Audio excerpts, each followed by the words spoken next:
Hi learners, hope you guys doing great. स्वागत है आपके वन शॉट सीरीज के लास्ट वीडियो पे, जहां पे अब अपने वन शॉट को कंप्लीट करेंगे। तो शुरू करते हैं रिसोर्स मोबिलाइजेशन। रिसोर्स मोबिलाइजेशन में सबसे इंपॉर्टेंट टर्म होता है फाइनेंस। फाइनेंस का मतलब क्या होता है? जब भी हम कोई बिजनेस एक्टिविटी कर रहे हैं उसके लिए जो हमें पैसा चाहिए। अब हमें पैसा कहां लग सकता है? तो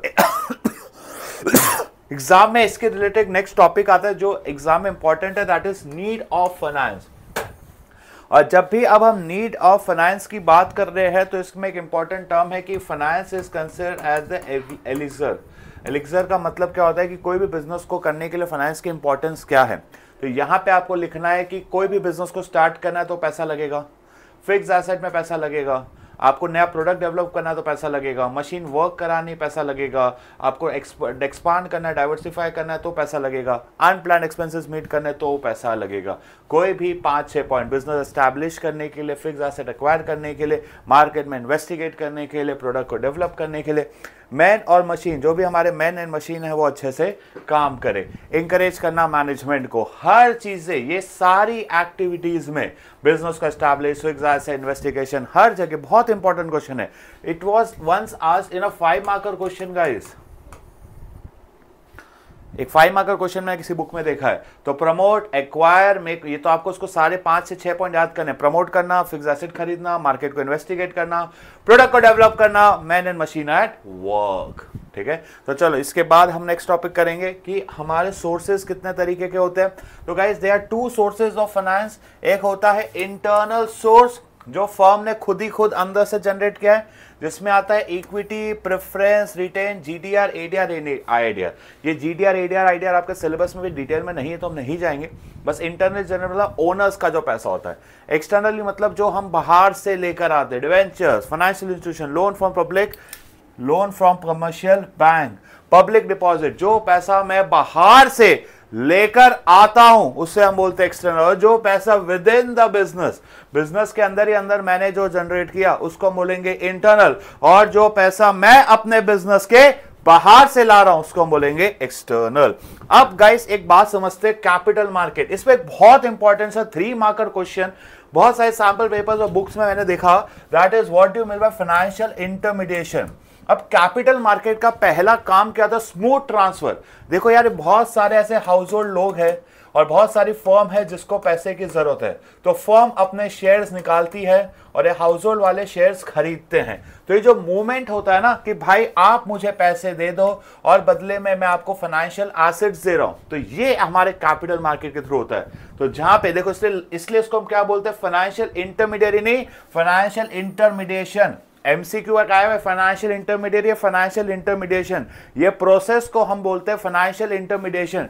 ये जो कैपिटल मार्केट है, the person, the capital market over is financial intermediary.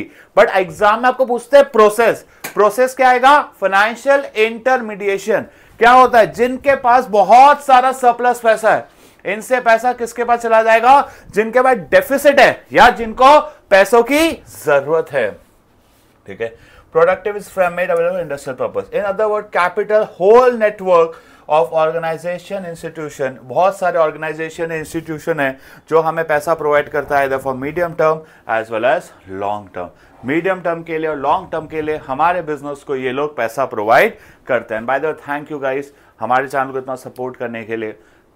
कल जब मैंने लास्ट चैप्टर 3 बनाया था तो वी वर नियर अबाउट 1050, और अभी मैं जस्ट ये वीडियो देख रहा हूँ, ये चैनल बना रहा हूँ, तो मुझे अभी डेटा दिखा रहा है कि वी हैव 1075, मतलब बस 12 घंटे 25 सब्सक्राइबर और बढ़ गए हमारे, जिसमें रात में मुझे लगता है इतने देखते होंगे।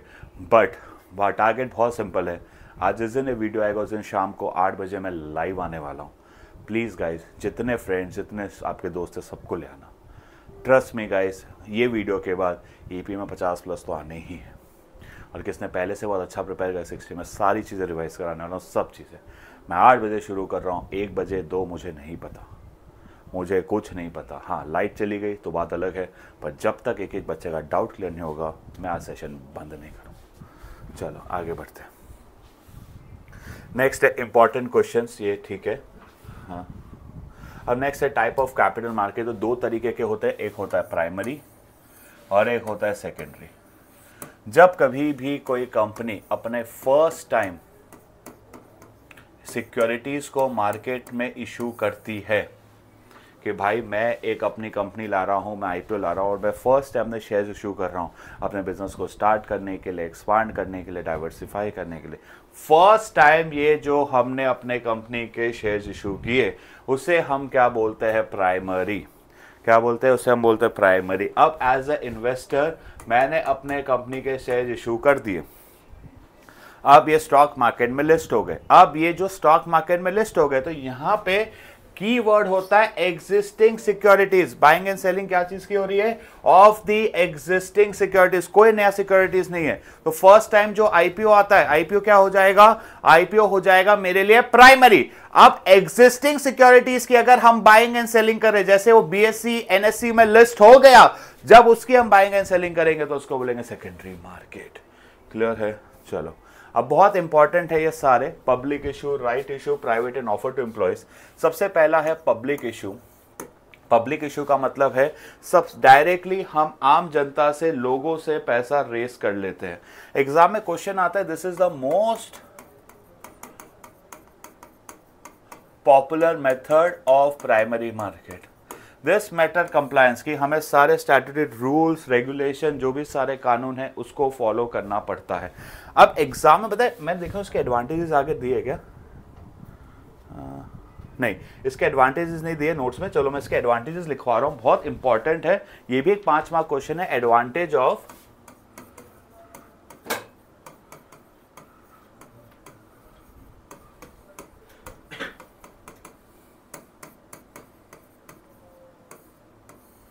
सबसे पहला इसका एडवांटेज क्या है? Access to capital. हमें जब जितना पैसा चाहिए, फंड चाहिए, हमें पैसा, फंड इजीली मिल जाता है कि भाई। और इसका बेस्ट पार्ट क्या? Easily available and we have to not, कोई रीपे भी नहीं करना उसको और ना ही कोई उस पर हमें इंटरेस्ट पे करना है। ये मोस्ट पॉपुलर मेथड क्यों होता है? बिकॉज हमें ना ही इसको रीपे करना है और ना ही हमें किसी भी प्रकार का इसमें इंटरेस्ट देना होता है। अब अदर एडवांटेजेस में सबसे पहला एक आता है मर्जर्स एंड एक्विजिशन। एक पब्लिक लिस्टेड कंपनी को एक्वायर करने के लिए उसको एक अच्छी वैल्यू मिल जाती है, ठीक है, थ्रू एक्विजिशन। हम पब्लिक स्टॉक एक्विजिशन कैसे? हम बोल सकते हैं कि भाई तू मेरे शेयर्स ले ले और शेयर्स के बदले अपनी कंपनी मुझे दे दे। दूसरा होता है higher valuation compare to unlisted. अगर हमारी पब्लिक कंपनी होती है तो हमारा वैल्यूएशन भी हमें ज्यादा मिलता है। नेक्स्ट है बेंचमार्क ट्रेडिंग प्राइस, कि भाई दूसरे कंपनीज को एक बेंचमार्क मिल जाता है, सर्व एज अ स्टैंडर्ड। कि भाई अब फॉर एग्जांपल कि आज अगर जब जोमेटो लिस्ट हुई थी पहले से, तो स्विगी को एक बेंचमार्क मिल जाता है जोमेटो के बेसिस पर अपनी वैल्यूएशन करने का।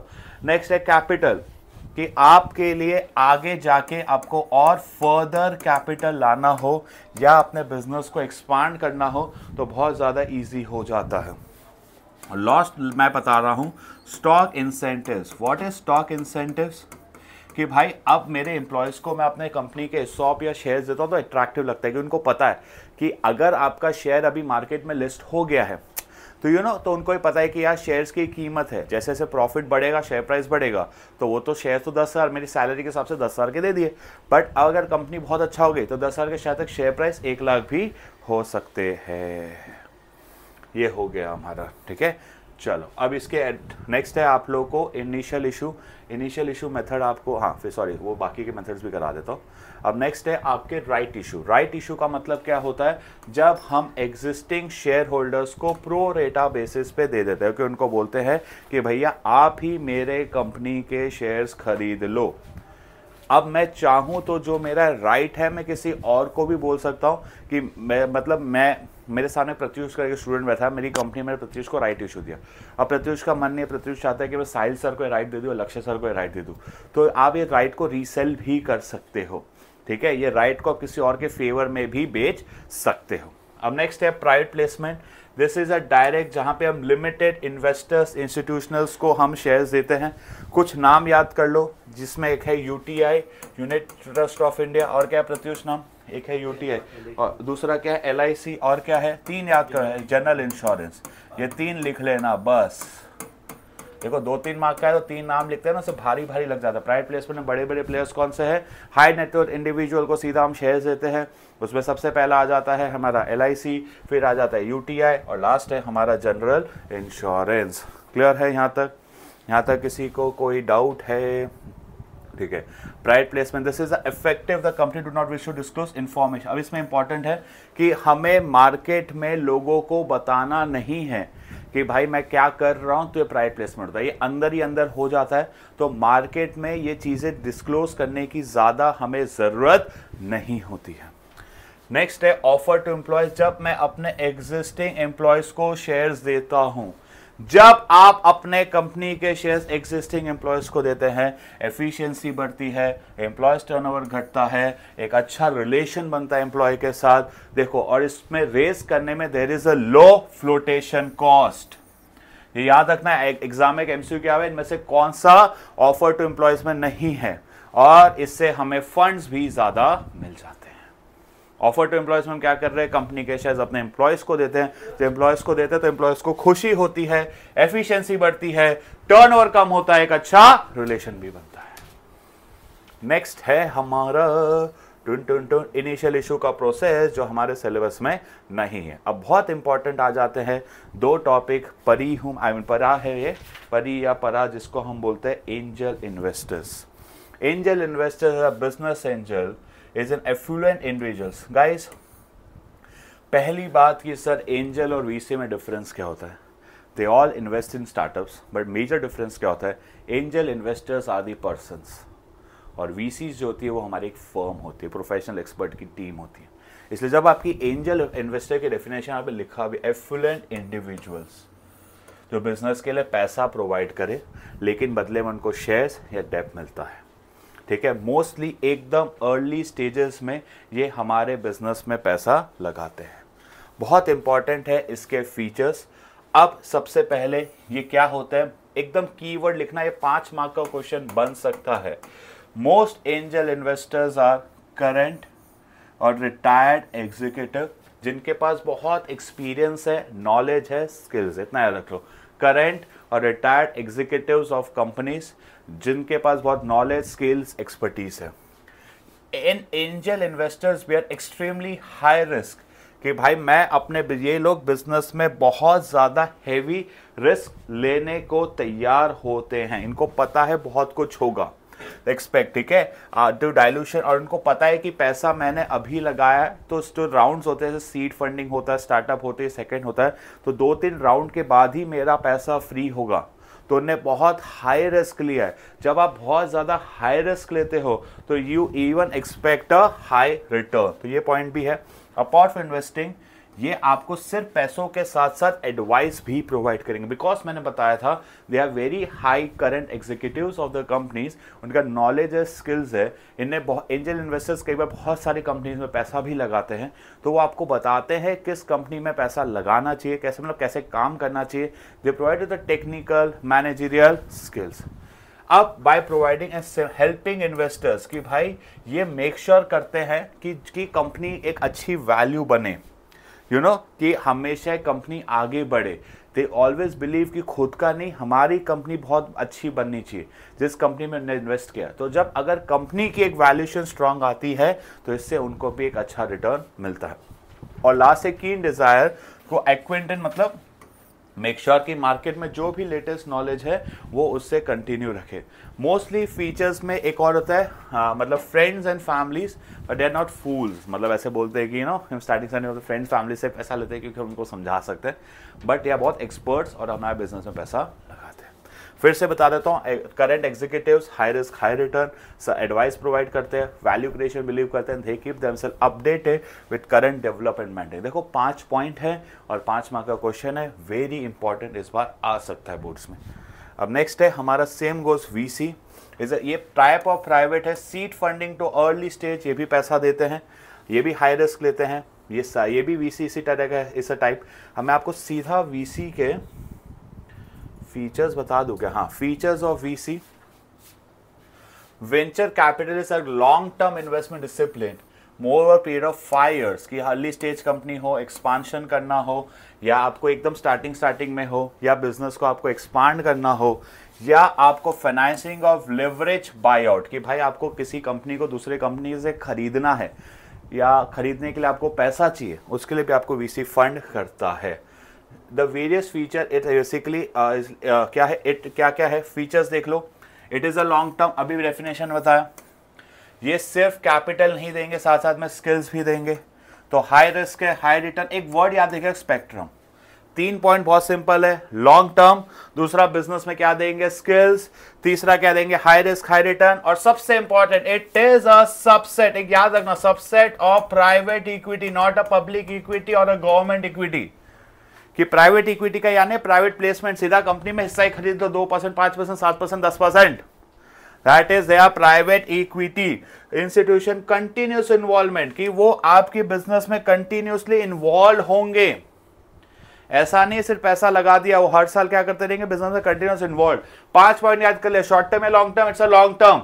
वो सिर्फ पैसा नहीं, साथ साथ में क्या प्रोवाइड करेंगे, skills, high risk high return spectrum, word इसका high risk high return spectrum, subset of private equity. सिर्फ फिर उसके बाद एक बार वो आपके कंपनी के वीसी बन गए तो फिर वो आपके बिजनेस में कंटिन्यूसली क्या होंगे, they will involve.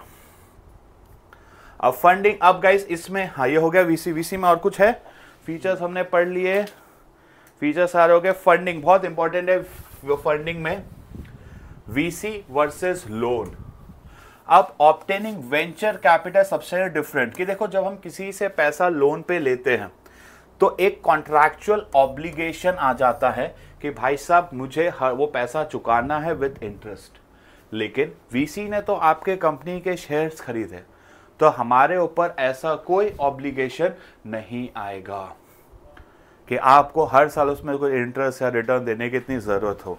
Also only use with high growth industries, ये हाई ग्रोथ इंडस्ट्रीज होती है तो वीसी रिस्क ज्यादा लेता है।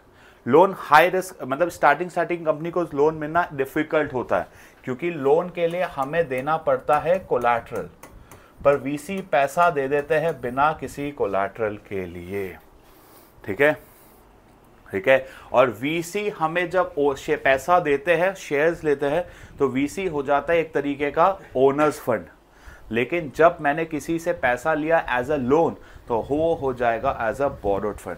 3 चीजें, परमानेंट ऑब्लिगेशन, दूसरा आपको इसमें कोलैटरल देना पड़ता है, रिस्क ऑफ डिफॉल्ट ज्यादा है, तीसरा इसमें आपको एक्सचेंज में ओनरशिप मिलती है वीसी में, पर लोन में वैसा नहीं मिलता। अब एक बहुत इंपॉर्टेंट टॉपिक है कि वीसी किस में इन्वेस्ट करेगा, क्राइटेरिया, ये भी एक इंपॉर्टेंट क्वेश्चन है 3 मार्क का, कि भाई साहब उन्हीं बिजनेसेस में पहले तो वीसी हर 400 में से ऑलमोस्ट एक ही में पैसा लगाता है, और वो भी किस में, जिसमें टेक्नोलॉजी बहुत तगड़ी हो, बहुत ही अच्छा पहला मैनेज, देखो पहले एक क्या होना चाहिए, we need to have a good team. जब अच्छी टीम बनेगी तो उनका अच्छा बनेगा एक बिजनेस मॉडल, जब बिजनेस मॉडल अच्छा बनेगा तो ग्रोथ होगी, और ग्रोथ के लिए हमें चाहिए टेक्नोलॉजी। क्या सबसे पहले वीसी क्या देखते हैं, एक टीम के बाद उसका बिजनेस मॉडल रैपिडली ग्रोथ होना चाहिए, और साथ में होना चाहिए एक टेक्नोलॉजी। इनका टाइम फ्रेम होता है 3 से 7 साल। भाई पैसा 5-7 गुना हो जाता है, 4-5 गुना तो पैसा होना ही चाहिए। जो स्टॉक मार्केट में लोग 7-8 साल में 2 गुना कर लेते हैं, 2x 3x कर लेते हैं, तो वीसी में तो हाई रिस्क है, या तो मरोगे या कटोगे, या मरोगे या कुछ बनोगे, तो इसलिए उनको 5x 6x 7x रिटर्न चाहिए होता है इन 3 to 7 years। So Entover is expected to carry detailed due diligence। Due diligence का मतलब है एकदम डिटेल में सारी चीजें वो चेक करते हैं। डन। अब हमारा नेक्स्ट है व्हेन टू सीक। तो गाइस ये लास्ट टॉपिक है, कहाँ से हम पैसा ले सकते हैं। तो 4 स्टेज होते हैं वीसी में, early stage, startup, second round and last stage. अब अर्ली स्टेज में सबसे पहला है सीड कैपिटल।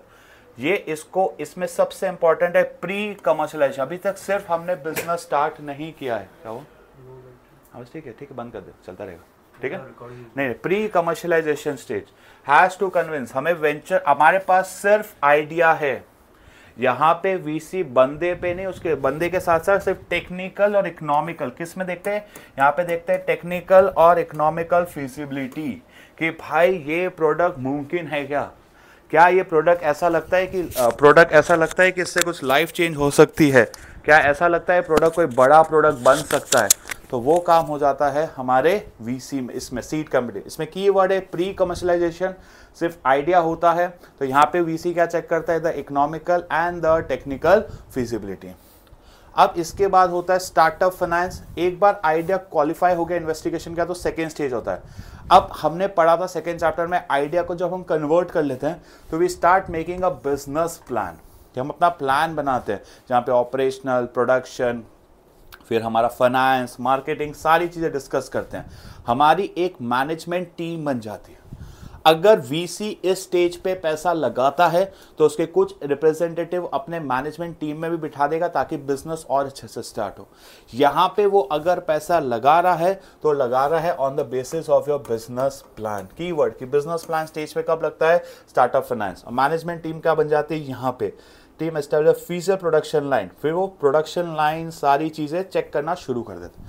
यहाँ पे हम प्रोडक्शन शुरू कर देते हैं कि प्रोडक्ट बनाना शुरू करते हैं। यहाँ पे एक्चुअल में बनता है हमारा प्रोटोटाइप। जो भी प्रोडक्ट बना रहे हो उसका प्रोटोटाइप, कि ऐसा कुछ बनेगा, ईवी बना रहे ऐसी कुछ बाइक बनेगी, ऐसी कोई साइकिल बनेगी।